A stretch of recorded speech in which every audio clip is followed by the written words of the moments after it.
Thank you for listening to this PodcastOne Sportsnet production, available on Apple Podcasts and PodcastOne. The following program is a PodcastOne.com production. He started in a small town in Texas. Worked his ass off to become one of the most famous wrestlers of all time. We're going to take care of business tonight, and that's the bottom line. And now he's dominating the world of on-demand audio. And he's doing it for the working man. This is a damn good outlet for me to spew the bullshit off my brain. Yeah! This is the Steve Austin Show. Unleashed.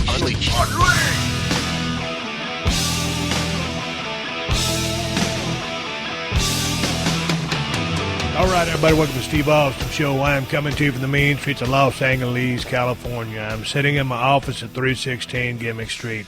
I got my laptop computer open. I got my iPhone on the table. Everything is on silence. And I got a 22-ounce Yeti tumbler full of Broken Skull Ranch margarita with about 5 shots of Patron Silver in that motherfucker. So I'm ready to go, rocking and rolling. Took a couple Alpha Brain on top of that. And it ain't nothing but podcast gold from here on out. What a day it was here at the studio. I got a lot of motivation from a guest I interviewed today who's going to be coming up on the next Tuesday episode of the Steve Austin Show, family-friendly edition. Now we're going to have to tone it down a little bit because there was a little salt and pepper in that language. But Mike Titan O'Hearn came by the office today, my house. And I've known Mike for a long-ass time. If you know bodybuilding, if you know powerlifting, if you know physiques, if you know YouTube, you know who Mike O'Hearn is. One of the strongest cats walking planet Earth, one of the best bodies walking planet Earth. And we sit down, we shoot the shit, we talk about the old times, some of the shit that he went through coming up as a kid, getting his chops up and being on over 500 magazine covers, romance novels, and getting in the trenches and grinding it out and building a great body. So I think you'll dig this conversation. If you need any kind of motivation, which a lot of people ask me for, or what I do in the gym, man, I tell you what, when Mike walks into a room, the positivity just explodes. I don't know that the guy's, sure he's had his bad days, but he just has such a positive outlook on everything. He works so hard at everything he does, it leaves an imprint. And so for me, sitting here with my damn wing and a goddamn sling, ain't been to the gym yet. So, and my doctor's already cleared me, and I need to get my ass back in the gym to train my left wing. Motivation was certainly dispersed here in great amounts by Mike O'Hearn. I think you're going to dig my conversation with him, and he's coming up next Tuesday on the Family Friendly Show. And heads up to Stacy, you're going to have to lay out on some of the bombs we drop, but we try to keep it, on the most part, family-friendly. But this family-friendly show might have a little bit of salt and pepper on it, Stacy, so be ready. And for you listeners, be ready. It's family-friendly for the most part, but things got going. And it was what it was. It was a great conversation. But let's talk about, as this motherfucking airplane flies by. I don't listen to my show. I don't know if you guys can hear this goddamn airplane flying by or not, but the sumbitch is bothering the fuck out of me. Would you get the fuck out of here, that goddamn airplane? I don't know why they don't make those little Cessna motherfucking airplanes use a muffler. It's like a hot rod that's running open headers. And I've never flown in one of those kind of planes. All my shit has been in jets. I would love to fly in one of those things just so I could appreciate how loud, or just come to an understandable knowledge of how loud those cocksuckers have to be when you're flying the motherfucker, because I hope that the experience inside the cockpit is not as miserable as the experience I'm feeling when I have to listen to that motherfucker at about 4,000 feet above planet Earth. It fucking chaps my ass. And I got so many of them flying by here, the studio, when I got my windows open, trying to enjoy a nice Southern California breeze. How in the fucking hell do you expect me to win an award on this podcast with all the kind of distractions I got to deal with? I don't know that I can. I can't filter them all out. Whether it's the lawn guys blowing, the mowers, all the bullshit, the kind of city slicker shit I put up with on this motherfucker, I don't know that I will win an award. But you know what? I'm not in it to win an award. I'm in it to entertain you and to get some shit off my brain and have a conversation with another human being that I happen to be curious of or dig or be friends with, which is why I think you're going to enjoy today's podcast. Because today's podcast, I got Hornswoggle from the WWE, Dylan Postl. I hope I'm saying his name right. Dylan Postl. I always call him Hornswoggle. Anyway, Hornswoggle got released with a couple other WWE superstars who we will address on the podcast that you're about to listen to in detail, and just got released. And I've been trying to hook up with Hornswoggle for, Jesus Christ, about a year and a half, and we just never have connected. So anyway, he reached out, and we got connected, and you're about to hear our conversation. Hornswoggle had a wonderful 10-year run, damn near almost 10-year run in the WWE. And I told him, I don't know if we recorded this or whether it was on the phone after we did the podcast. Hell, his run lasted longer than mine did. And he had a damn good run. He got over. We're going to talk about how and why he got over. And we're going to talk about his journey through WWE, his journey through life, and what he's going to do on the backside of his wrestling career now that he's been released from WWE. So I had a great time talking to him. He's a great dude. He's, man, this dude's funny. I think you're going to enjoy the conversation. And I'm just going to keep this open and short. I'm looking forward to you give me some feedback on the show. I appreciate your feedback from I asked you guys what TV shows I should watch on television or Netflix or whatever, and you guys responded by sending all your answers to questions at steveaustonshow.com.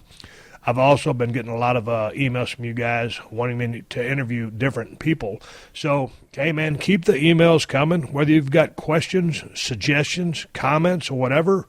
I read them all. I dig them all. I can't respond to them all, but I check them all out and send them to questions at steveaustonshow.com. Hey, man, let me take a little pause here. I'm going to drink a little bit of Broken Skull Ranch margarita. Goddamn. Now that is a tasty beverage. Let me see if you can hear these rocks rattling around in this aluminum cup. Y'all hear that?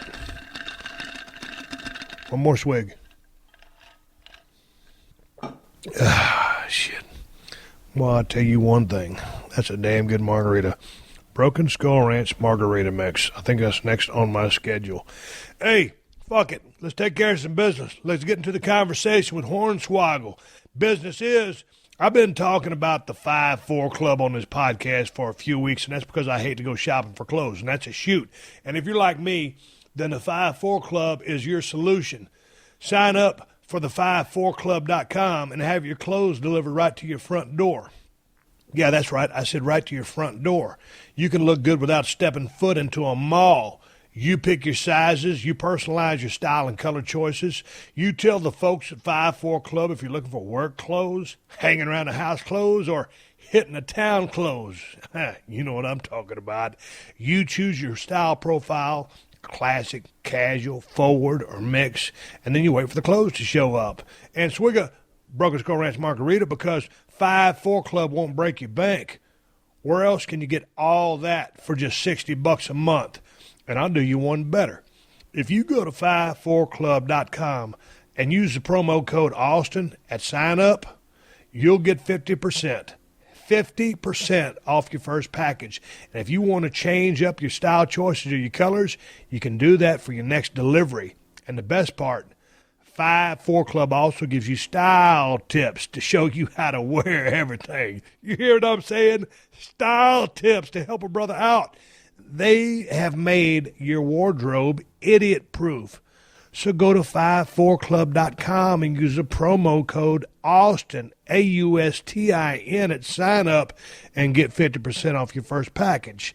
That's 54club.com and use the promo code Austin at sign up to get 50% off your first package. Hello. Steve Austin Unleashed. All right, here we go. Steve Austin here in Marina Del Rey. I'm talking to Dylan Postl over in Oshkosh, Wisconsin. You might know him as Hornswoggle.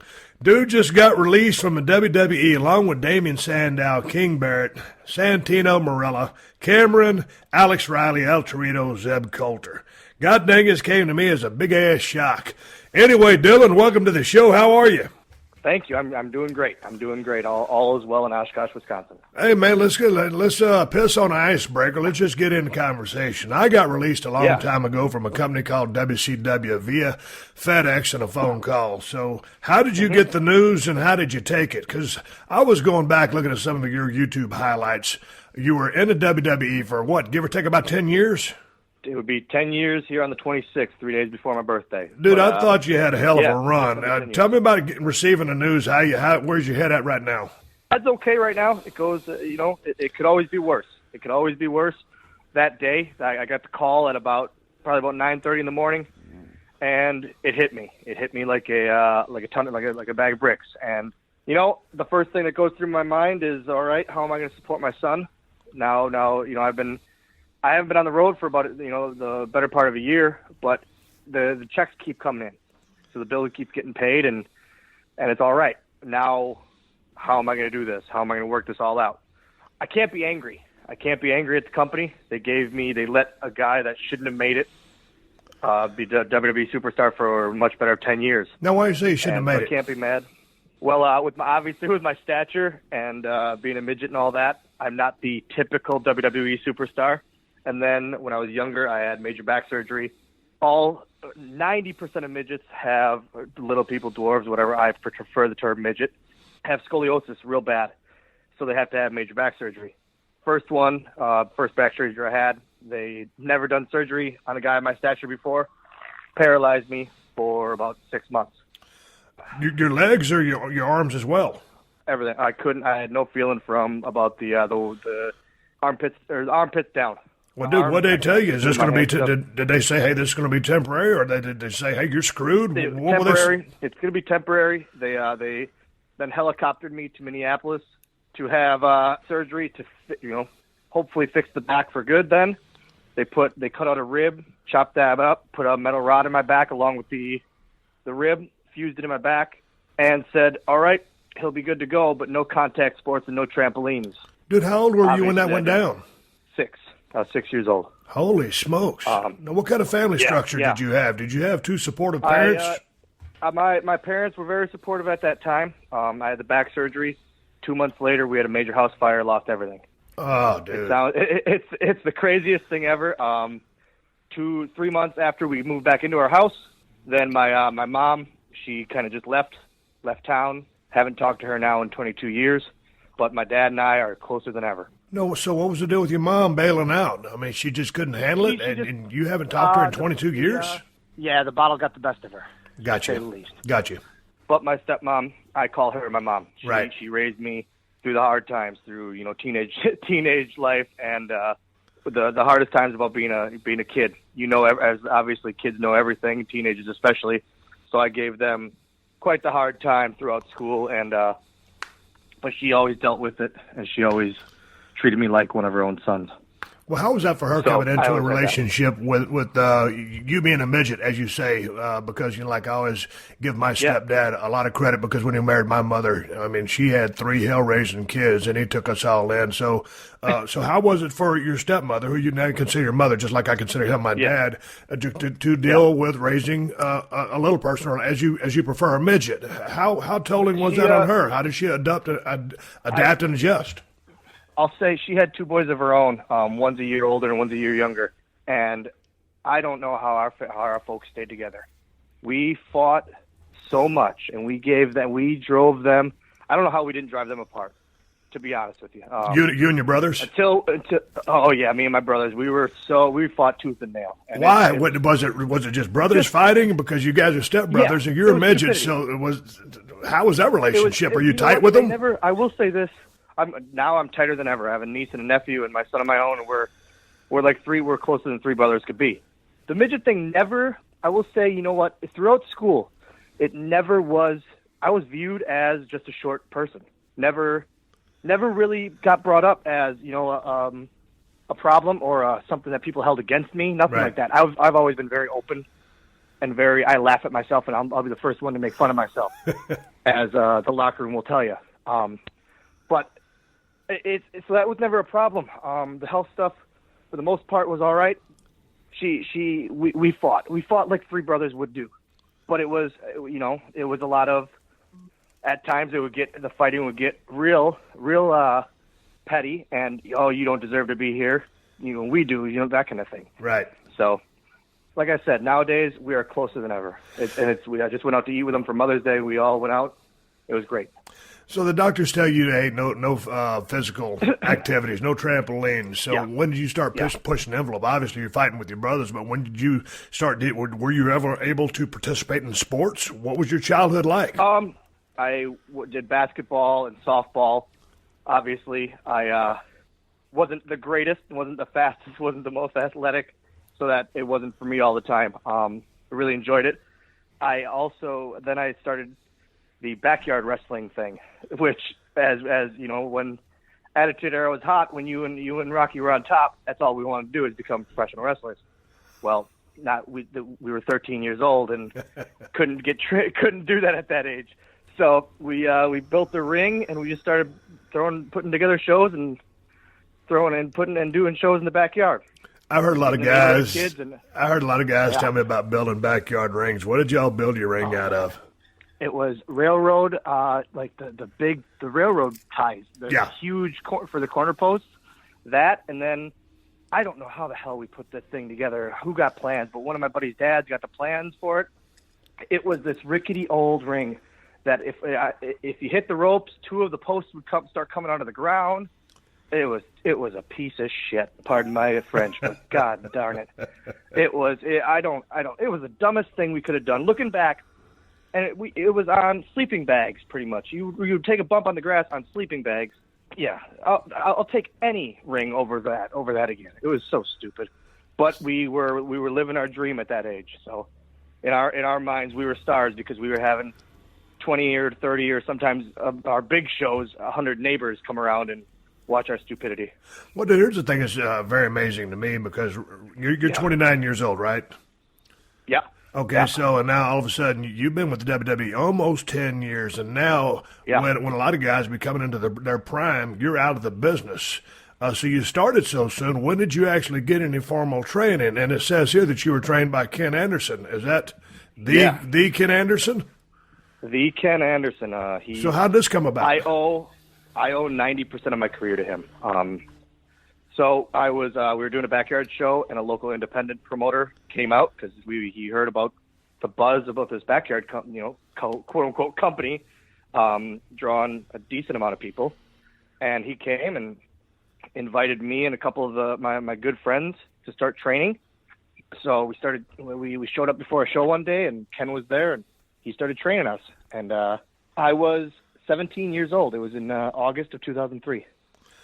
So how did he go about training you? I mean, was he training you regular, like chain wrestling, just, headlocks, and reversals? How do you go about training a regular guy? Ken's about 6 foot, and you're 4'4", so what's the training process for a cat like you? He made me, as well as anyone, like the other local guys that would do training before the shows. He made me bump around and take the same bumps and do the same stuff as everybody else, and that's why I think I've never wanted to be a midget wrestler. Like, right. When I was on the Indies before I got hired by WWE, I hated doing midget matches. I absolutely hated it. To me, I was a small cruiserweight, and everyone just kind of gave me the come on, man, like do the midget shit and get your stuff over. So you're basically saying, so basically you're saying like the midget would be kind of more along the comedy line of work. Yeah, and you wanted to work regular style, pro style. Exactly. I wanted to work regular matches and regular spots and do all that stuff. And everyone kind of shook their head at me like, you're an idiot. Like you could be doing a lot better and making, a much bigger name for yourself if you'd stuck to the midget style and got booked for that. And I didn't care. I was a wrestling fan, a professional wrestling fan at that age. And I was 17, 18 years old. So I was still a kid. I wanted to wrestle. So tell me about the world's sexiest midget short stack. Oh man. I was about 120 pounds, and I just had that moniker, man. And it was a name given to me by just a small promoter. And I was like, you know what? I'm going to run with that. Short stack. I don't know how that even got brought up, but the man, the myth, the midget was always the saying on my indie wrestling T-shirts. So I think I'll have to bring that back at Pro Wrestling Tees now. Dude, how long did you do this before you got the call to WWF or WWE, whatever the hell you want to call it? I was only working for about a year and a half, so it's pretty crazy. Like thinking about it now, like now that I'm back on the independent circuit, it's I never really had the hustle. I never really had to do that, I never really did it. I just worked the same, local promotions just to have fun on the weekends. I worked at Target and I worked the independents on the weekends. And just had fun with it. Then then Ken calls me, leaves me a voicemail saying, "Hey, they want to try you out." Who's they? Were looking for a midget. Sorry, WWE. Yeah. I apologize. WWE was looking for a midget to work with Finlay. Well, I called Ken back. He goes, "Here's Tommy Dreamer is going to be calling you." Awesome. Tommy Dreamer calls me, sets up a tryout in Green Bay when they're there for a SmackDown taping. I bomb it because they wanted me to do an Irish accent, which to this day I still cannot do. Me neither.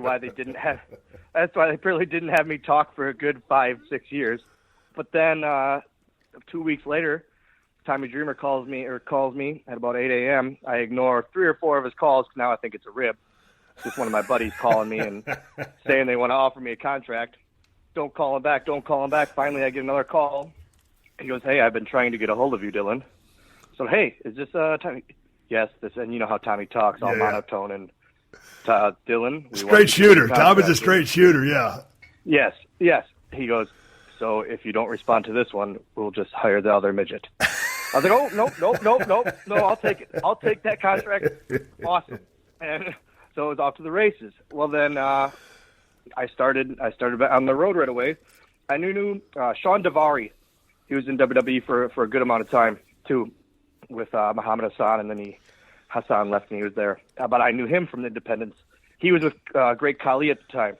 He was managing him. So I get Dreamer then says, "Well, you're going to be riding with Davari."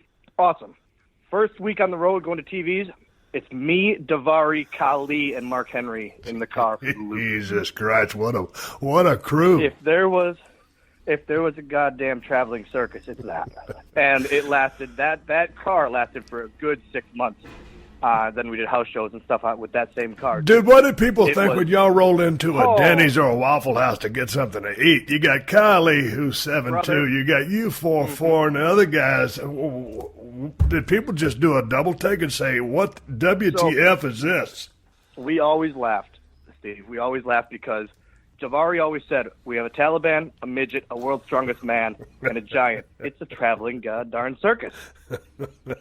We would go into these Denny's, and I would hold Khali's pinky, and Khali, this my son, brother. This my son.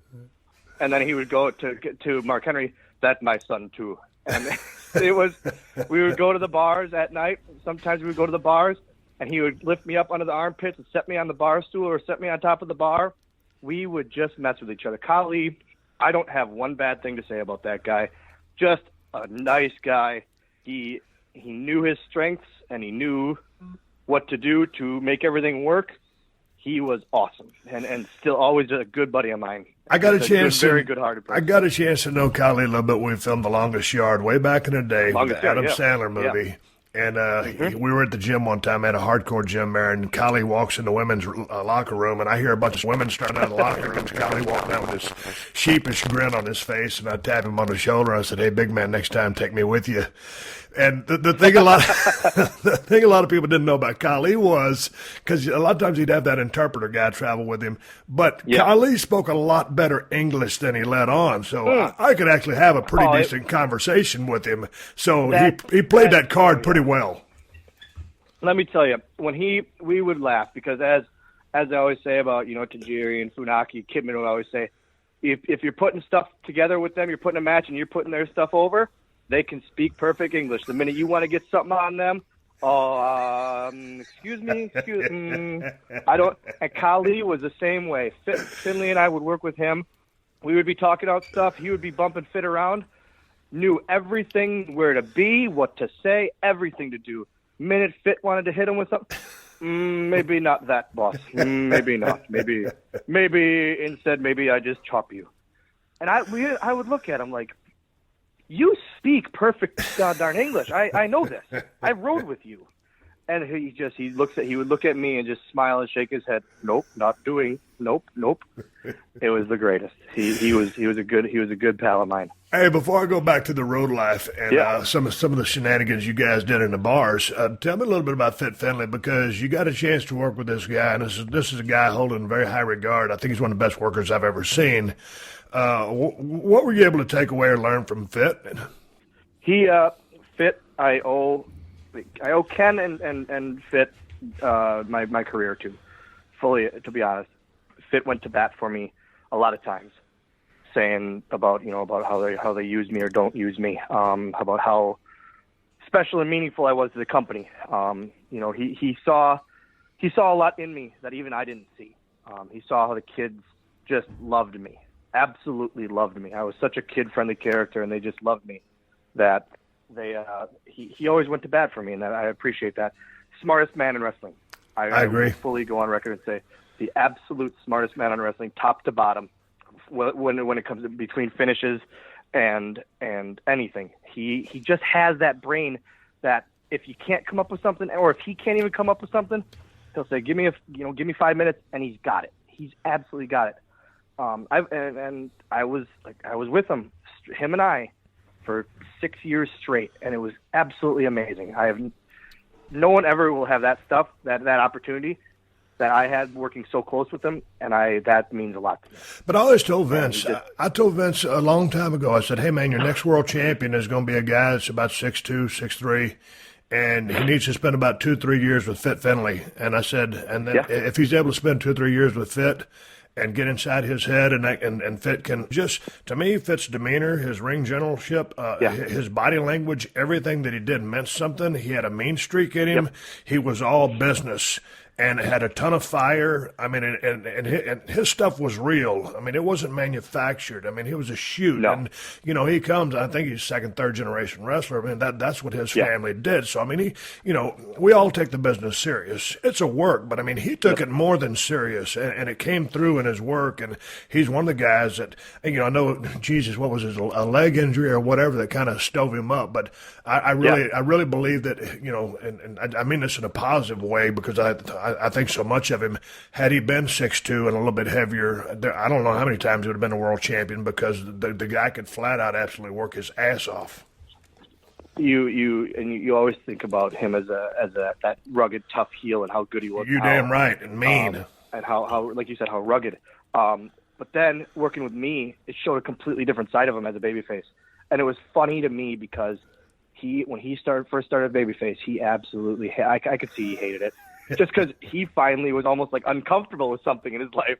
Yeah. He was so good at being that heel and that wrestler. Then you have him, as this happy-go-lucky babyface, and you would just see it in the beginning. He just was, it kind of shook him, but he loved it. He loved it after a while. The smiles that we put on the kids' faces, and his son is working over in New Japan at the dojo over there, and he's doing great over there. And just, oh man, how old is his kid? I want to say 19. Oh man, I'm looking for big things. Oh no, he must be a little older by now. Right. Maybe early 20s, maybe. But you see the guys when Lashley was first coming up, they put him with Fit. When Batista was really starting to hit it on his own, put him with Fit. All these guys to really work with them. We worked with so many up and comers on the house shows that would get them ready. That's what Fit's role was, it seemed, right, because they knew he could do it. Like you said, you put him with Fit for 2 or 3 years, he's gonna be a world champion. He's gonna know how to work, and that's the thing. When they work with a guy like Fit, they realize how to work and what works and what doesn't, and for what reasons. Hey, man, so you come into WWE, and all of a sudden, you hadn't been in the business very long. You're doing the backyard thing. All of a sudden, you're with a major company. You're with the company. So what was the transition for you to just learn how the politics rolled and to fit in and learn about pay scale, pay grade, and just the whole business aspect of it? Did it overwhelm you? Did it take you by surprise, or you just, hey, whatever you decide to pay me, I'm cool? Tell me about your business mind, and how you acquired your business acumen within the company.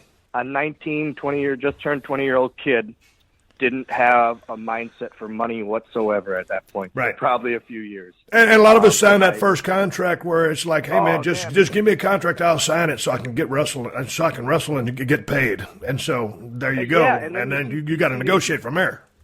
Yep. You see this money coming, going from working at Target in Oshkosh, Wisconsin, and making barely minimum wage, and then you see what you're making, even a starting contract at WWE. It's crazy. It blows your mind. It absolutely blows your mind. And so you see that money, you think it's coming forever, and so you're a little, frivolous for the first couple of years, and then it hits you like, oh God, this might, you got to watch your bank a little bit more. Right. But Steve, it's. I always thought I could go back to working at Target, and it would be completely different. So I never worried. I was never one about, oh man, they should be paying me this, that, or the other thing, because I had an opportunity that I still say that I should never have had, ever, and that's something that I always said to myself, like, it could all end tomorrow, and it now did, but it could all end tomorrow, and you can go back to being a normal kid from Oshkosh, Wisconsin. But so I never let the money. Were you able to save some money, though, once you go through those first 2 years? Hey, this ain't going to end, and all of a sudden you think, hey, man, look, I'm in this spot. I need to pay Uncle Sam. I need to stay off drugs, and I need to put some money in the bank. Yeah, I'll tell you this. I'll tell you the thing that kind of punched me in the face was when I found out I was having a son. My dad sat me down. He goes, all right, because my dad is very frugal. They call him the most un-Jew Jew in Oshkosh, Wisconsin, because he penny pinches. He'll cut stamps, unmarked stamps off envelopes to use them again. He is a penny pincher, and we all laugh at him. But he sat me down and said, Dylan, the stupid purchases end now, because now you have a son coming on the way. Right. He said, you have a son coming on the way. It has to end. You got to really take all this into consideration. And that's when it really hit me. All the BS had to stop, because now I have someone else I needed to support. Okay, so tell me about a little bit of this BS. Did you get involved in the party lifestyle? I mean, you buying Mercedes-Benzes? What are you spending this on? Useless wrestling. Because I was growing up, I was a huge wrestling figure collector. So I would eBay wrestling figures, old wrestling figures, current ones, just wrestling memorabilia, stuff like that, while I was working for WWE. And I was back home partying, buying rounds upon rounds upon rounds of bottles and stuff for the bar, for my buddies at the bars and randoms. I never bought new cars or anything. I never like that, but just a lot of little things here and there add up. I realized at that point. Dude, were you much of a drinker on the road? What'd you get into? Oh man. Yeah, to say the least. I never excessively, never got in trouble over it, but I back in the day, especially before Landon was born, I loved to have fun at the bars. So what was your drinking choice? You a beer guy? You a whiskey guy? Anything? Steve, this body isn't made off of beer. Come on now. I'm sorry, brother. I'm sorry. Back in the day, Captain and Diets, and currently vodka waters. Yeah. Because I say to myself, Tito's and water, there's somehow no carbs and no calories. But there probably still is. But I feel better about myself at the end of the day. Yeah. So I enjoy a vodka water or a glass of red wine here and there. Sometimes a little more than here and there, but it's a lot more scaled back. Everything in moderation now, correct? Yes, of course. All right, so tell me about your son. Your son's 6 years old? Yep, 6 years old, going on 17. It seems some days. Looking me in the eye already. All he wants to do is wrestle. He loves it. He loves this business, loves everything about it. Well, this question begs to be asked. This question has got to be asked. I mean, when I was watching some of your stuff back on YouTube, and of course we've talked whenever I show up at the buildings, and you're just a very charismatic, very talkative, a very outgoing person. So then all of a sudden, when it comes to the dating scene, being a midget, how tough is that? Well, when I was on TV every week, it wasn't as tough as it might be now. But But then they also they realize that it might. Or I realize it might be for the pocketbook more than for the relationship, obviously. Okay, but before you got into the business, growing up as a kid, I mean, how were you with the ladies? Man, I never. I was the ultimate friend zone relationship. Gotcha. Gotcha. It was never. I wasn't ever really, and it didn't matter to me because I knew it. I guess I knew it, so I never really got it to me. Let it get to me that much. I cared about wrestling. And I cared about my buddies and having a good time. That's all I cared about. And truthfully, like that's all I cared about was wrestling, and that's still my son, and then wrestling are my 1 and 2 still to this day. So it blows my mind at times. So we were talking on the phone before we started this Skype, and you said, I asked you, I said, well, does that mean your son will be a midget too? And you answered how? No, so when his mom was pregnant, we about 6 months in, we found out they can do a test where they can see if he's going to be a midget or not. And sounds terrible, but I didn't want it. All the health stuff I went through and the possible bullying that I never went through the bullying and that stuff, that to a crazy degree. Right. But just the health stuff alone, I didn't want that for my son. I didn't want him to go through the possible stuff like that. So we found out that he wasn't, and it was a huge weight lifted off my shoulders. And I was very happy. I would have been happy either way, obviously, but for him to not have to go through the health stuff I did made me feel real good as a dad. And he's been in the 98th percentile for height and weight his whole life. And he was like 2 years old, and they said, man, you might have a 6-footer on your hands. And I literally, I said, I was cussing.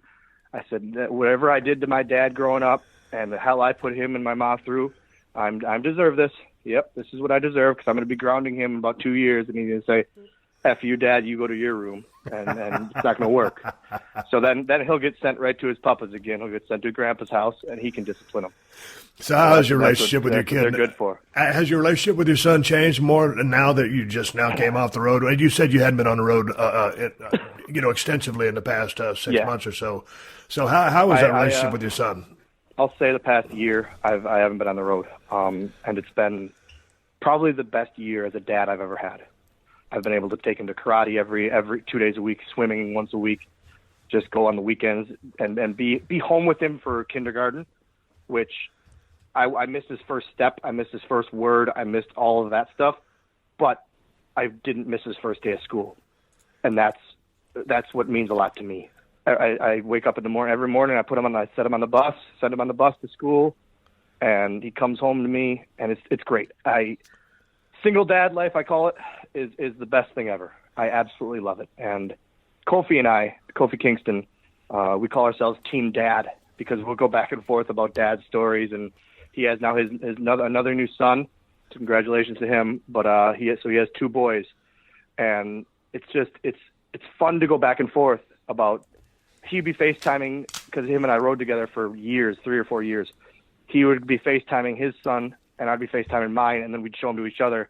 And they are best friends that I've never met. It's like having a pen pal, but over FaceTime nowadays. So it's the coolest thing ever for technology. Like, a technology can bring 2 kids together like that have never even met.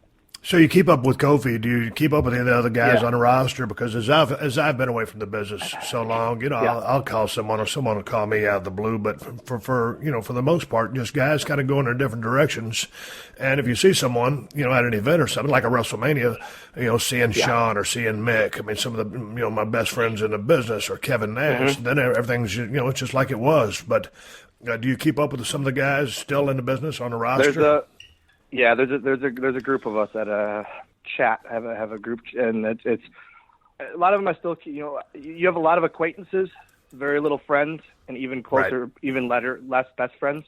I have a good probably 6 to 10 best friends that are literally family to me, and that have always been there for me. And I hate to be that guy, but John Cena, he called me at 3:30 in the morning when Landon was born.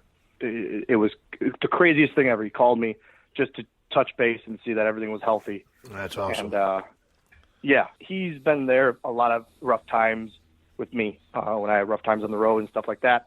He's always been there, and always whatever I needed, he was there for me for. So what kind of rough times on the road?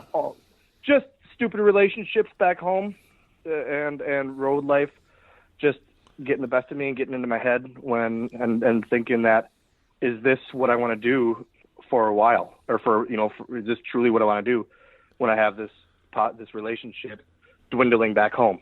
Is it worth it? And he was always there and always said, that's that relationship back home. You need to balance it out and see, is that more worth it than your dream?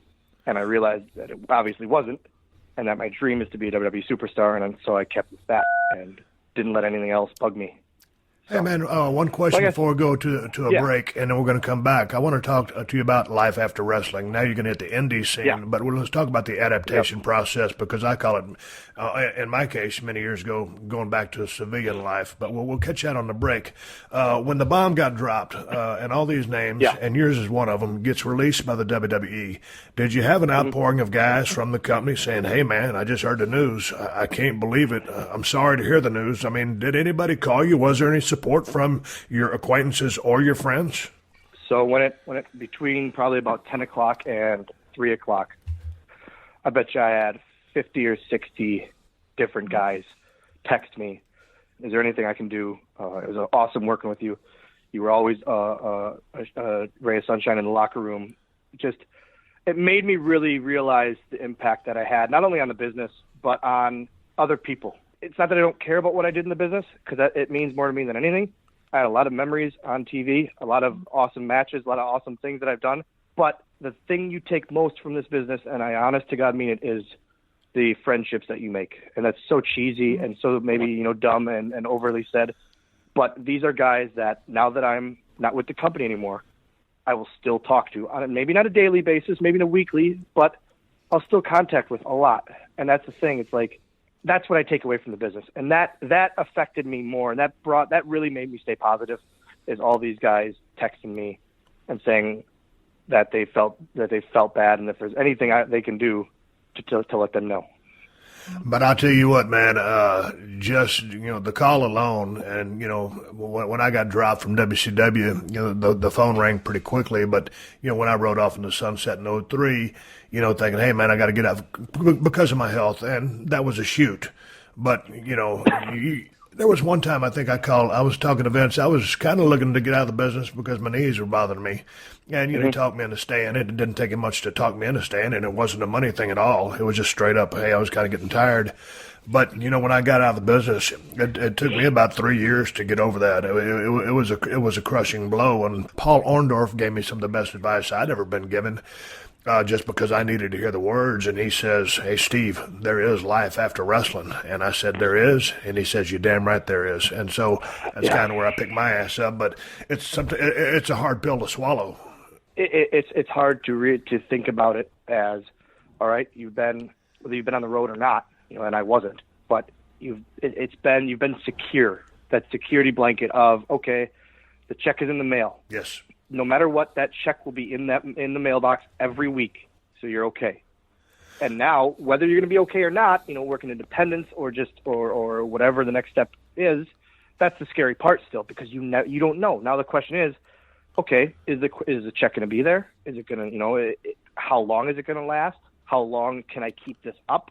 Well, here's a question. But when you get terminated like that or released, whatever that you want to call it, you're no longer with the company. Is there a severance package, or were you an independent contractor? It just stops? Do royalties continue because you left in good standing? And so you'll get at least a quarterly? 90 days. Okay. We get paid for 90 days after we're released from WWE. During that time, we can't do any TV or pay-per-view. Are you kidding me? They released you, and then you can't do nothing for 90 days? Because we're still technically under contract and getting paid by them. Yeah, but they're firing you, and you're going to get paid for 90 days, but it's not like they just got designs on bringing you back. It's not like you're going to jump on a show, which is going to be in direct competition for them. So I don't think that's a great thing on their part to not allow you to pursue work, even though they're paying you a 90-day severance package because they've terminated you. I mean, because on a competition level, what are you going to do that's going to be negative to anything that they could do, compete with the Monday Night Raw or anything like that, when you've got to look past the 90 days, get rooted in now, and get some income generated? I disagree with that. I can see that, and I can see it. My only view on that is they're still paying me for that 90 days. They're letting me get on my feet, keep up on my feet, and make a plan for what to do after the 90 days. And so it's not like they're saying, hey, we're done with you, we're done paying you, kind of go swimming, in the middle of the ocean. So that's why I don't mind it. I can still do all the independent dates I want as long as it's not TV or iPay-per-view or that kind of thing. So that's why I don't mind it that much. And I think that's a positive. I think that's a positive way to look at it. Yeah, I've been gone a long time, so. But then again, I mean, there's no heat there. You never say never in the wrestling business, and leaving on good terms and staying on good terms, and with the positive outlook that you take. I mean, who knows? You could be back. Is it likely? We don't know, but it could be. Never know. You've got a good head on your shoulders. You've got a good attitude. Yeah, and that's what I have nothing bad to say about my time in WWE. It was a lot of fun, and I was told when I first got hired, okay, this is going to be a 6-month run here, and it lasted just under 10 years. So I can't be mad about that. Hey, man, let's take a break right here, and we'll take a break after the pause for the cause to keep the sponsors to keep the show on the air for free. I'm coming right back with Dylan Postl right after this. Hey, got to give a shout-out to my longtime friend and sponsor, Diamond Dallas Page and DDP Yoga. If you are looking to change your life and get on the path to healthier living, then get yourself on the DDP Yoga program. Listen, folks, right now, Dallas is giving all you guys a great deal. If you go to ddpyoga.com/Austin, you're going to get the best price on DDP Yoga, and you get 3 free months of the DDP Yoga Now app. And it's available for iPhones and Android, and this app has everything. This thing has been well thought out and applicated. You can get all your applicated. You see what I did there? Big word, badass word. How many times you hear applicated? That's how badass the app is. You can get all the DDP Yoga workouts right from your phone or tablet. You can do live workouts from the DDP Yoga Performance Center. You can access recipes, cooking demonstrations, and nutrition guides, and you can motivate yourself by watching some of the incredible testimonial videos and stories. Applicated, and you can do it all from your phone. DDP has also got a rewards program built into the app, too. You get points for the yoga that you do, and then you can redeem those points for special rewards and DDP merchandise. Hey, DDP, my buddy Dallas, is giving you everything you need to get on a path to healthier living, and he's making it as easy as possible. So get the DDP Yoga program at ddpyoga.com/Austin and take advantage of the 3 free months of the DDP Yoga Now app. It's like Dallas always says, all you got to do is commit. So make that commitment now at ddpyoga.com/Austin. You will not regret it. Commit now. DDP Yoga. Hey, we've all had those times when we need a little extra money. And I got a real easy way that you can earn that money. Drive with Uber. I know you guys know about Uber, and I know most of you have the Uber app on your smartphones already. Technology, hello. But did you know that Uber and the Uber app can help you make extra money driving your own car? And the best thing about driving with Uber is that it's totally flexible. You make your own schedule. You decide when you want to drive and for how long. Whenever you want to make some extra cash, just turn on the app and drive. You drive for a few hours here, a few hours there, drive for a ride or two. It all adds up to great money fast, and it's really easy to get started. All you got to do is go to drivewithuber.com to sign up for free, and you can do it right from your phone. Drivewithuber.com.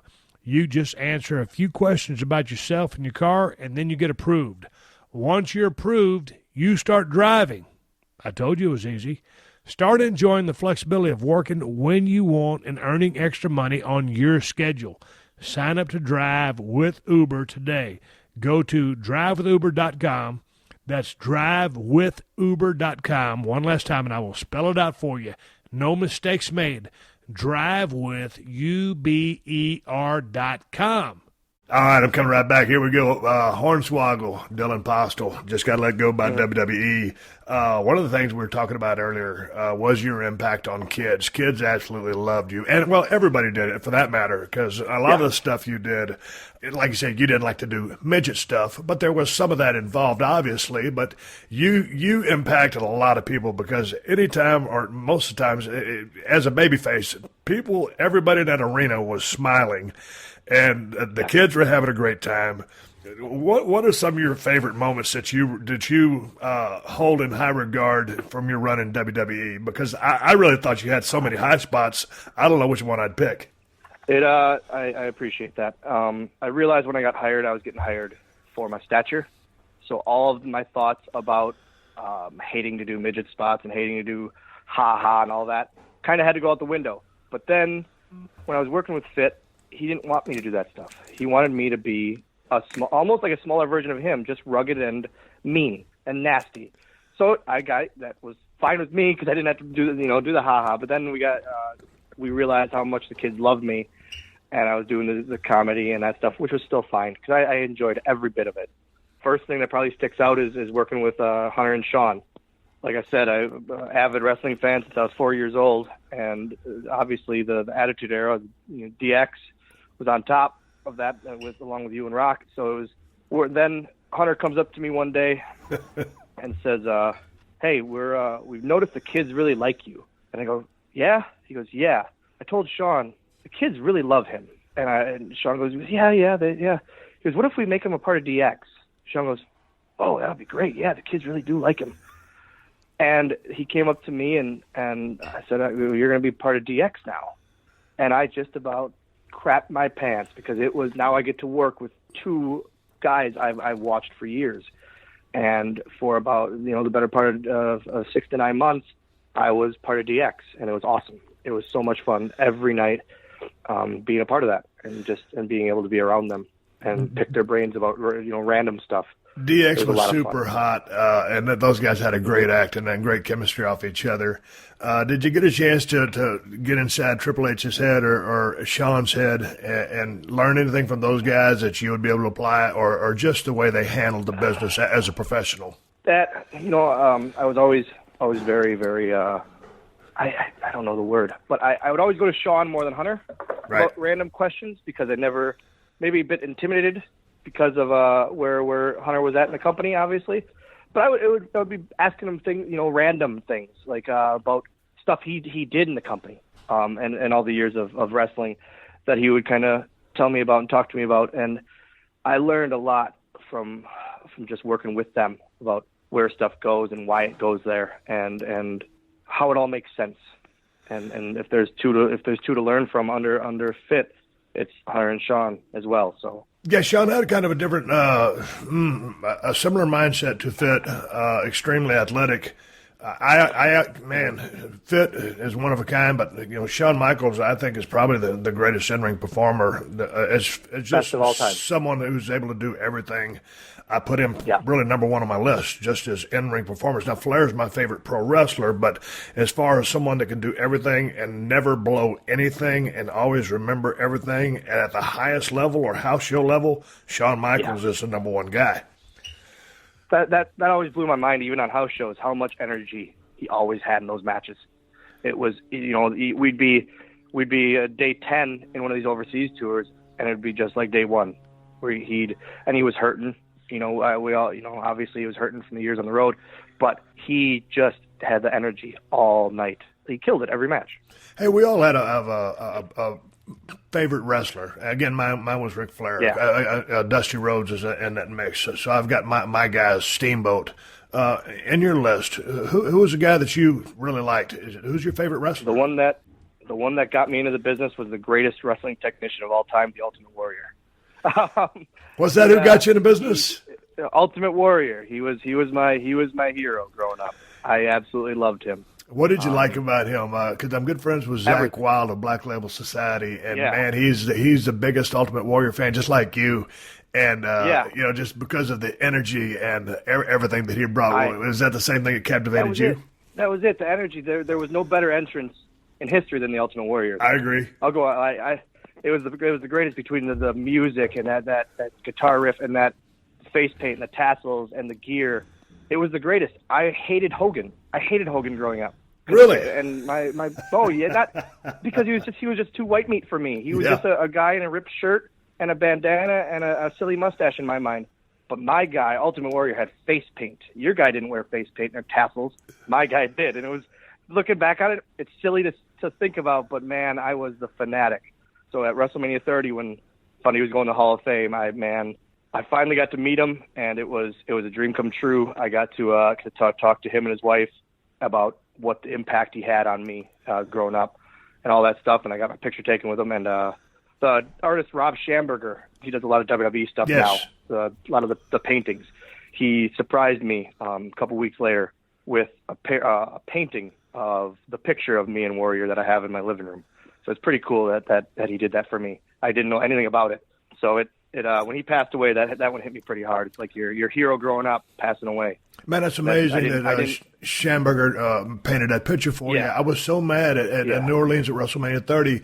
I saw Warrior there, and over the course of a year, I'd talked to him. I reached out to him about 2 or 3 times on the phone, and it was interesting because, his name used to be Jim Hellwig, and he changed it to Warrior. Mm-hmm. So, I'd be, hey, Warrior. I was calling him Warrior. It felt kind of funny. I was waiting for him to say just, hey, Steve, you can just call me Jim. But he never did. Never happened. So my thing that I was mad about, at 30 in New Orleans, I was busy doing my thing, and because they were filming a documentary of him, he's going into the Hall of Fame. They'd patched up the relationship. He was so busy and had so many cameras around him, I didn't get a chance to go up and shake his hand and say, hey, man, it's good to see you, and you're glad you're doing good. Or we would find out he's not. But, back on terms with WWE, he's going into the Hall of Fame. It's just such a great moment. His wife introduced herself to me in the hallway. I got to meet his 2 daughters, and she was super, super nice. And I was just mad at myself that I didn't say hi to Warrior because he was so damn busy. And then just literally 2 or 3 weeks later, the heart attack in the parking lot. And that one crushed me too because, you're probably he was your guy, but that one caught me out of the blue, and I just didn't see that one coming. I wish I would have reached out and said hello to the guy. The craziest thing was, so I meet him at the Pontiac Silverdome, as Hogan called it that night. I meet him there, and then he does his Raw appearance the next night, where he kind of makes that final speech. What would be his final speech. Yes. Yeah, and then he passes away that evening or that morning. And it couldn't have been a better unintentional, a speech. It really couldn't have, because it was amazing. And I wasn't a superhero guy. I wasn't a comic book guy. I was an Ultimate Warrior fan throughout my life, and so especially growing up. So when he passed away, that one hit me pretty hard. Man, let's shift gears to another good time. You winning the WWE Cruiserweight Championship after pinning Jamie Noble in a Cruiserweight Open at the Great American Bash. How was that? I had nothing to do at the pay-per-view that day going into it. And I get approached saying, "Hey, there's a multiple person match. There's a multi-man match tonight for the cruiserweight title, and you're winning it." I go, "Okay." I said, "I'm in the match." You go, "No." And they explain how it's all going to go. And I said, "I'm winning the cruiserweight title." They go, "Yeah." Whew, here we go. And it was awesome. Again, I should have never been a WWE superstar, and now I'm cruiserweight champion, and it goes down as the last cruiserweight champion. You ask people online, Twitter goes crazy that I killed the cruiserweight division. Oh, Jesus Christ! Yeah, fine by me, because I'm still the last cruiserweight champion. That's fine. No one can take that from me. So I have a replica hanging in my office, and that's it means a lot to me. Between that and then going right to later during that same time, the revealing as me as Mr. McMahon's son. As Vince's son, that was crazy. I was going to ask you about that because here's the thing. I'll never forget, when I first came into the company, and I didn't know Vince from Adam. I just knew he was the boss. That was it. So anyway, finally I started getting hot, and then we started doing some stuff together. We're just working together. He's not even on the screen yet as Mr. McMahon. And I'm getting a chance to know the guy a little bit, and there's not much of a relationship there. And he's a hard guy to get to know if, you're not in the right spot to get to know him. Well, throughout the course of my career, obviously, I got to know the man very well and learned a lot from him, and we became very good friends. Yeah. And we had our problems, but we've always remained friends. So my question to you is, you get a chance, you're his illegitimate son. Did you get a chance to pick his brain? What did you learn from Vince, or what did you take away from it? Because I always tell people this. I think Vince McMahon is probably the most unique human being I've ever met and spent time around. I mean, because he is. He's fascinating. Yeah. He's a friggin' genius. He's a third-generation promoter. He wears a lot of hats. You've heard some of the stories from the road. Yep. So, I mean, the guy's kind of he's a living legend. But some of the things that he's done is just off the charts. What was your takeaway from spending any kind of time with Vince as a man, as a promoter, just someone as a mentor? I'll say this: I was still so intimidated by him. I really almost feel like mad at myself about that, because I didn't ever really ask him stuff about the business and about his, how he viewed things and that kind of stuff and what happened. Because I viewed him so much like, oh my God, he's my boss. I can't say the wrong thing. I can't ask him this stuff.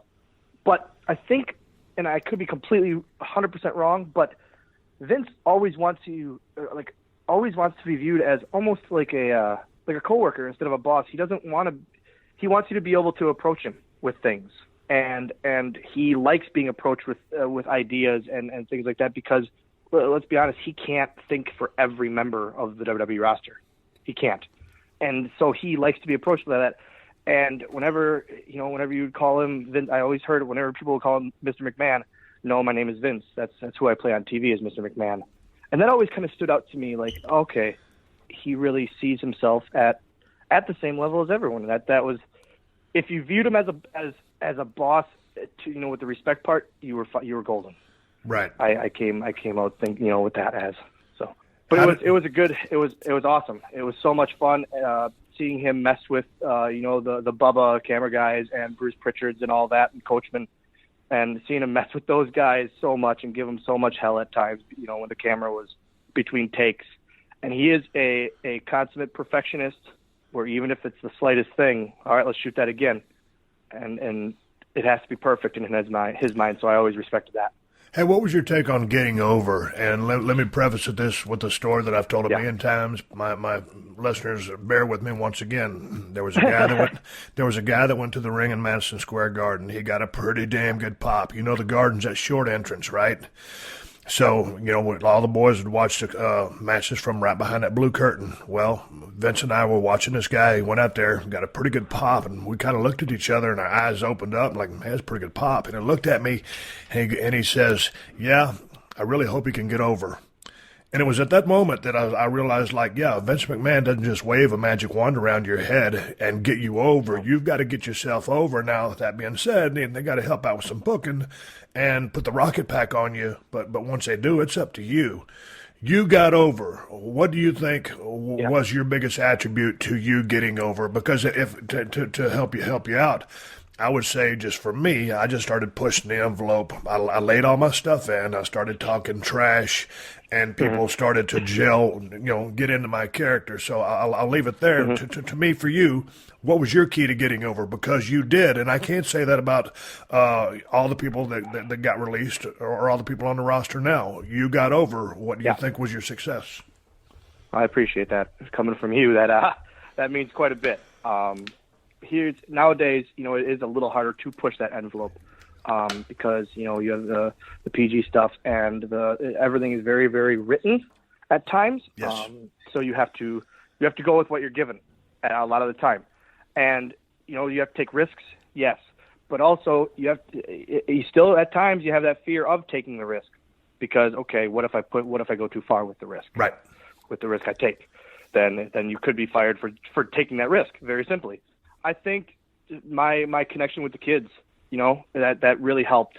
You can't put a midget as a heel, just on his own, I realized. And as much as I wanted that at times, and as much as I pitched, different ideas as me being a heel, it wouldn't, maybe it would have worked. And I really do think that it would have worked at times, but I think the reason I got quote unquote over is because of my connection with the kids, and they loved me. And I appreciate that so much. But you hit it right on the head with that one word, is connection.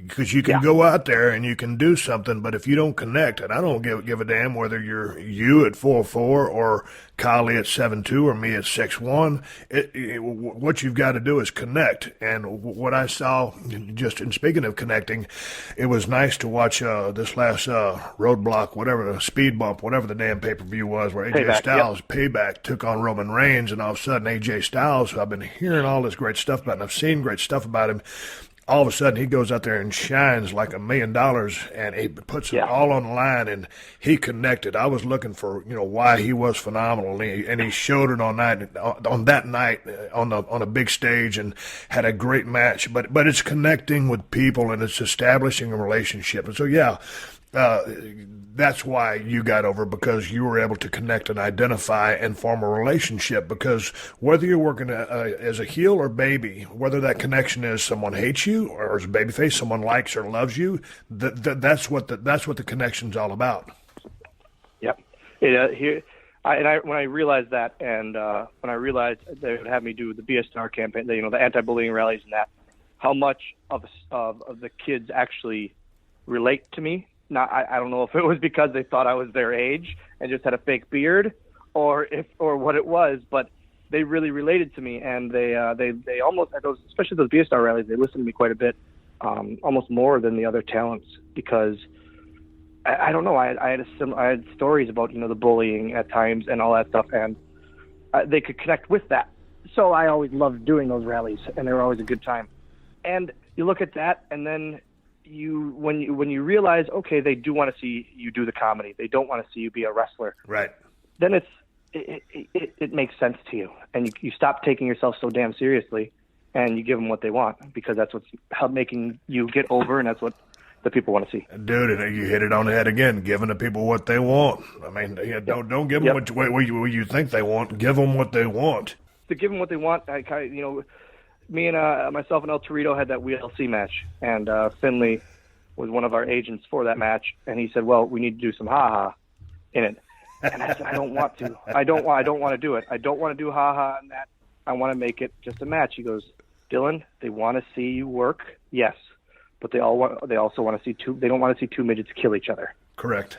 I said, "Oh, I get that." And so it finally hit me. We did a little bit. We did about 2 or 3 spots in that WLC match. But then it was in front of the Jersey crowd, and we should have got booed out of the building. But and I say it a lot, that night it was the best match of the show. Not only on the pre-show, but on the main show, and there was a lot of good ones on that main show. We absolutely killed it that night, and it's my most proud moment ever in the company was that WLC match. And then, but also we got to work. We actually got to work, and then we had another match at the Payback after that. We got to work really and actually perform while doing a little bit of ha-ha here and there. So I appeased the people that wanted that. But it was I was really proud of those two. Dude, it's satisfying, very satisfying when you go in front of a tough crowd. And some of those Jersey crowds can be tough, and you love to work in front of them. But, man, when you got them, it's a lot better than not having them. Sometimes you can go to Nassau Coliseum, and Mister, coming back as a babyface, that was a kiss of death. You never wanted to make a comeback from an injury in Nassau Coliseum. And I'm not crapping on the people over there. You love them, because when you get over in front of them, you can go in front of Nassau, New Jersey crowd, what's that, Meadowlands or Garden, you can get over anywhere, but boy, I tell you what, they can be tough. So if you can rock a Jersey crowd, you did have a damn good match. So it was Jersey, and then we had the next pay-per-view that Torito and I did was just a straight up match in Chicago, which is the number one heel crowd in the country, we know. So I thought, oh man, we got lucky. We didn't get booed out of that Jersey one, but we're done in Chicago, and they loved that one too. So we got very, very lucky, and I think it's because we gave them something that they weren't expecting. Dude, Chicago's my favorite house to work in, and I don't get me wrong, the Garden, because of how special the Garden is. But when you look at the acoustics, and that pay-per-view was just in Chicago, man, those people rocked it. But the acoustics of that ceiling, the people are so damn rowdy. They love their wrestling. So the Chicago, and that was like a stronghold for me. So I always loved, and that's when I really got a sense, and it wasn't even the pay-per-view, as a house show, and that's when I got a sense that I was starting to catch traction with the people. But let's go back to you. I want to ask you, man, September 28, 2015, you got suspended for 30 days for violating the company's wellness policy. What in the wide, wide world of sports was that all about? Oh, man. So remember how I said I was never angry about anything in the company? That's the only thing I am. What angers you about it? I did violate the wellness policy. I 100% violated the wellness policy. I could not provide a sample for the test, which in a nutshell, I couldn't pee. I've never been a drug user ever in my career ever, but I understand why they had to do what they did. I fully understand that. They had to suspend me. They had to comply with the wellness policy. That's the one thing I'm kind of upset about because I have a son, and it was because how it was worded was same as the worded for everyone. Right. Is that I violated the wellness policy, and I failed to comply with the wellness policy or that kind of thing, which I didn't. I failed to provide a sample, and that was my thing that I always said, like, why not say it that way? Well, we can't because that's not how we announce these things. I said, but I'm not a drug user, and this is making you look like a drug user, and I'm not. I said, I have a kid at home. I have a future. I can't be viewed this way, and it was still posted that way, and it is what it is. I know in my heart of hearts, I'm not a drug user. I never have been, and so it's one of those things that it really that's the only thing in 10 years that rubbed me the wrong way. I can honestly say that. So, but I understand where they're coming from, but it just sucks how it all went down. But for the record, you were never using drugs. It was indeed never failure to be able to provide a sample, which happens all the time, by the way. Yeah, shy bladder. That's what the tester's called. You have a certain amount of time that you have to be able to pee, and I couldn't pee. It's the greatest testing policy and wellness policy in all of sports and entertainment. I'll go on record in saying that. They crack down on everything, absolutely everything. It's all viewed testing, and just couldn't do it. So that's my fault. It's partially my fault, but it is what it is. I know for a fact in my heart of hearts that I'm not a drug user, and that's what I take from it. Okay, well, we'll leave it at that. Is what it is. And before we go, I want to ask you about Leprechaun's Origins. Tell me about being a movie star. Leprechaun Origins, yeah. Double movie star, Steve. Sorry, buddy. 2 movie stars, Leprechaun Origins, headliner, and then also in Muppets Most Wanted. How was that? Did you enjoy it? It was awesome. So I've been a Muppet fanatic all my life. So doing Muppets Most Wanted with Tina Fey and Ray Liotta and Danny Trejo and all the other ones, and then just working with the Muppets was absolutely a dream come true. I always say the day my son was born has to take precedent over that, only because I have to say it that way. Otherwise I'm an idiot. But it was awesome. And then we did Leprechaun Origins, which was so much fun to do as well. And it's to see my name billed as on a movie poster, it was awesome. It was really, really cool and a lot of fun to do. Something I really hope to get into in the future now. I really would love to get into acting and get into that realm. As we both know, you never know how long your body is going to hold up in this business. So I would love to get into acting more. I had so much fun doing it with Muppets and Leprechaun. It's something I really enjoy. After about 10 years in the business, 10 and a half, almost 10 with WWE, how's your body feel? Because, dude, you were doing a lot of stuff off that top turnbuckle, splashing guys, you very physical style. And I tell people, man, you're landing on some bodies out there. They're supposed to cushion the blow.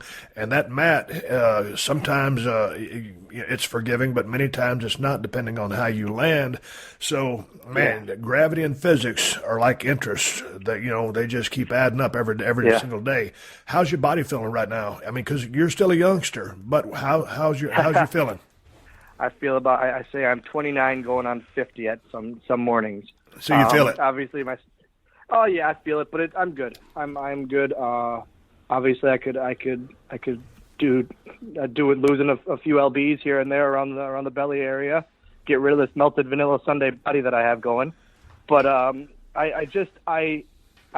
feeling good. I had my shoulder done. I had my shoulder surgery a couple of years ago and my knee surgery, so those feel great. What did they do to your shoulder and your knee? And all that. I had some kind of small tear, and I had a bucket tear in one of them and something in the other. I don't know. I've had so many surgeries in my life. They all kind of mixed together except the back one. But everything else feels good. Knock on wood. I've never had back issues, which my dad would say to me every day. He goes, there's days I hate when you do this, but I know how happy it makes you. But just because he's so worried about, literally a bad bump could paralyze me if it was a bad bump. If it knocked something out of my lower spine, it could be dunzo or pretty bad anyways. So, but I feel good. I feel great. Throughout your career on the road, you're always traveling with guys on the road, and man, the guys in the WWE, the gals either, are not strangers to the gym. Were you a gym rat? Or do you train? Not in the beginning. Not in the beginning, I didn't. That's for sure.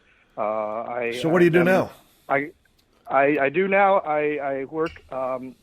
Cena, actually, John Cena's trainer, Rob, put me on a steady workout thing a few years ago.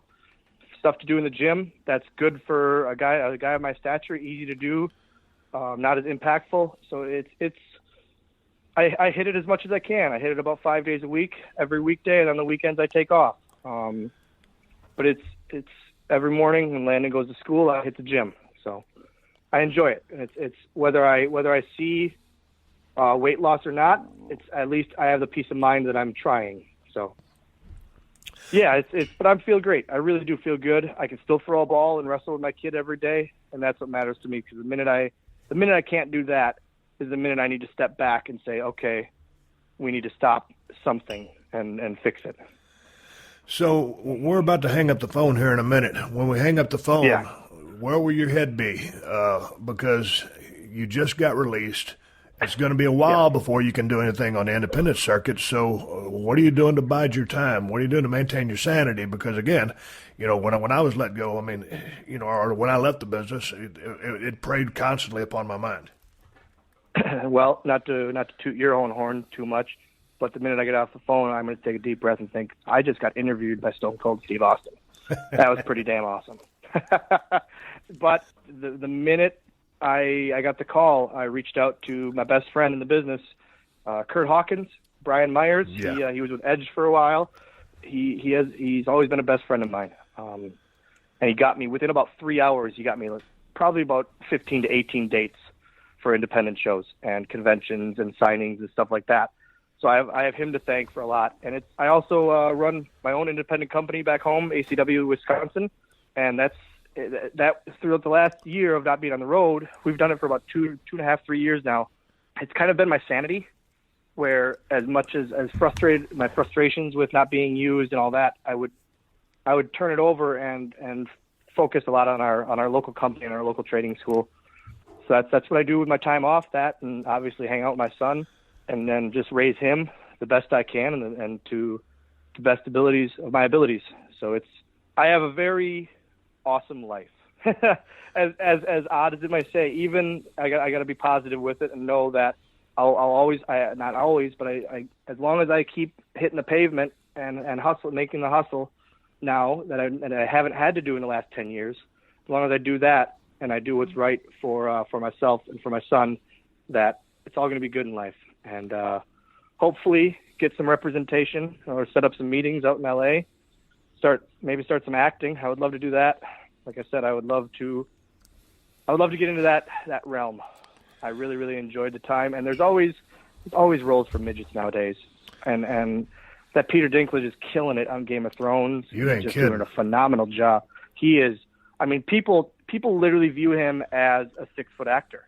That's absolutely. He's crushing it. He isn't viewed as a midget actor, and it's awesome. I couldn't be happier for him. So I would really like to get in that realm. And I always have, but doing those two movies really, really set it off for me. And if you get out here to L.A. and start digging around, look me up, and we can shoot the breeze in person or have a cocktail or two. Couple of vodka waters and Broken Skull IPAs, right? You damn right. Hey, let's talk about you. Your Twitter handle is what? Yeah. At WWE Hornswoggle still. Okay, here's a question. You're not with WWE anymore. Are they going to allow you to keep the handle? I don't know. They have for a few guys. I would hope, because my goal with this whole thing is to show what WWE has done for me. They have given me my dream. For the past 10 years, they've allowed me to live my dream. Something, again, that shouldn't have happened, but they allowed me to do that. And so I have not one bad thing to say about them, about the company, about my time with the company, about the people there. Everything was positive, everything. And if they allow me to keep it, awesome.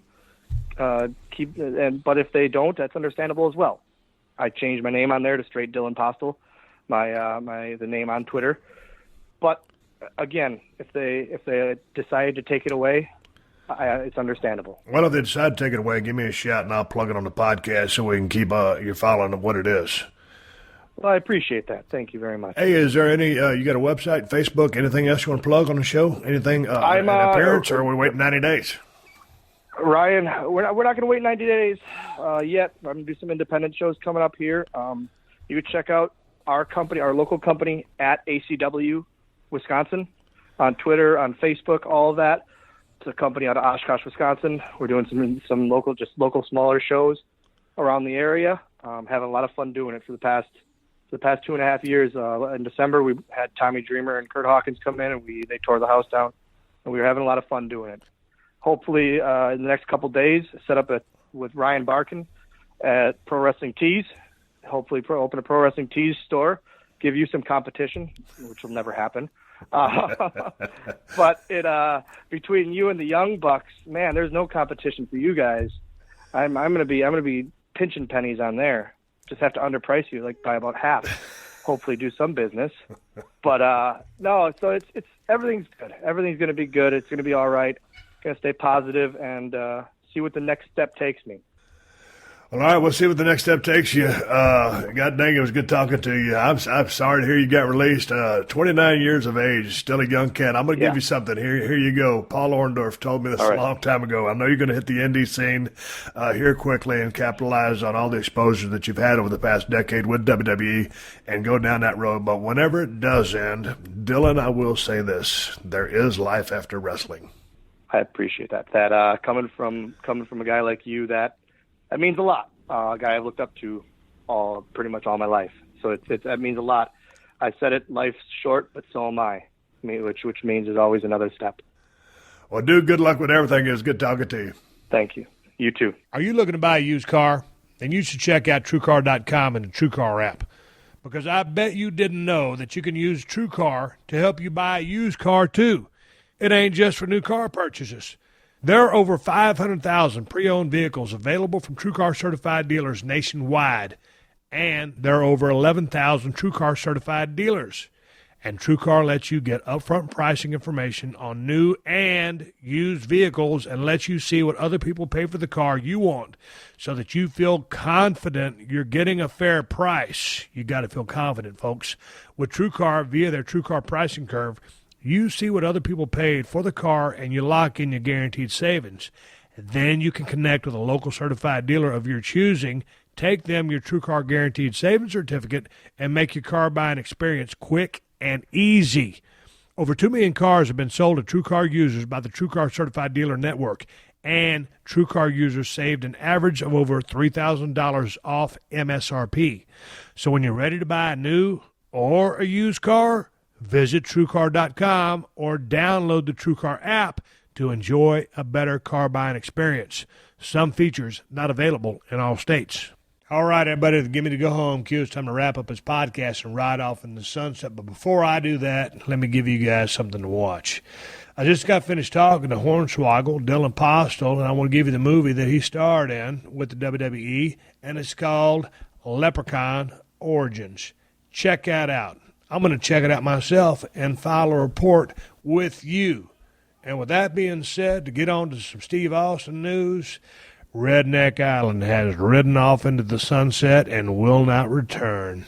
I want to thank everybody for supporting the show, and I appreciate it very much. I had much fun in Mexico and in Lake Hartwell, Georgia, drinking beer and tequila and hanging out with some very fun kids. Thank you very much for the support.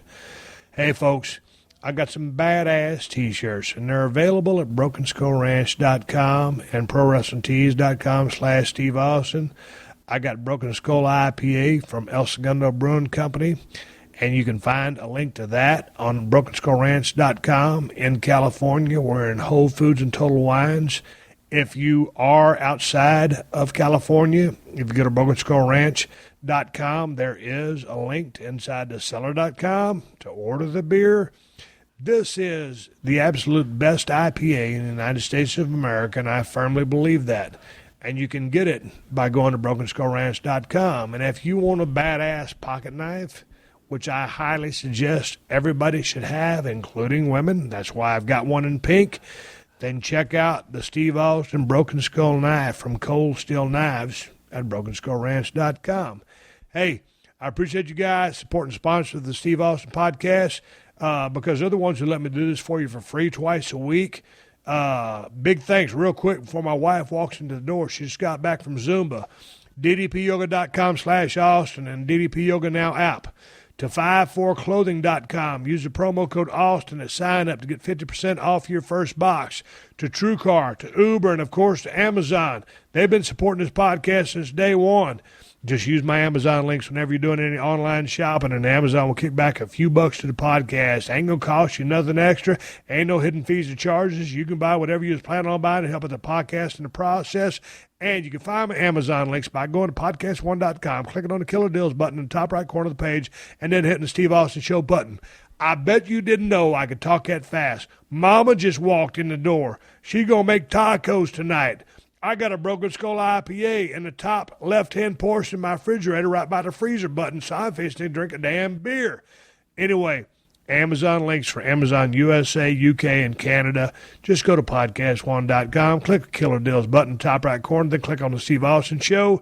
I appreciate your support, and if you bookmark that motherfucker, you find it easy in one click. Ain't costing you nothing extra. We ain't asking for no handout, but it helps us pay our production costs. And, hey, Stacy got to buy a new pair of shoes. Folks, keep listening. The 60-second AP News headlines are coming up next. And before I shut this motherfucker down, I want to give a shout-out to my man, Vince Russo and the Brand on PodcastOne.com. Vince Russo bringing his badass podcast to the airwaves 5 days a week. You can listen to this hard-working son of a bitch break down the business of pro wrestling, pop culture, whatever the fuck he wants to talk about. But anyway, I enjoy having Vince on my show. Every time I have him on the show, I'm going to be on his show here very quickly. Check out Vince Russo, the Brand, on Podcast One. And that's the bottom line, because I said so. Until then, shit. My name is Steve motherfucking Austin, and I will catch your ass down the road. Download new episodes of Steve Austin Unleashed every Thursday at PodcastOne.com. That's PodcastOne.com.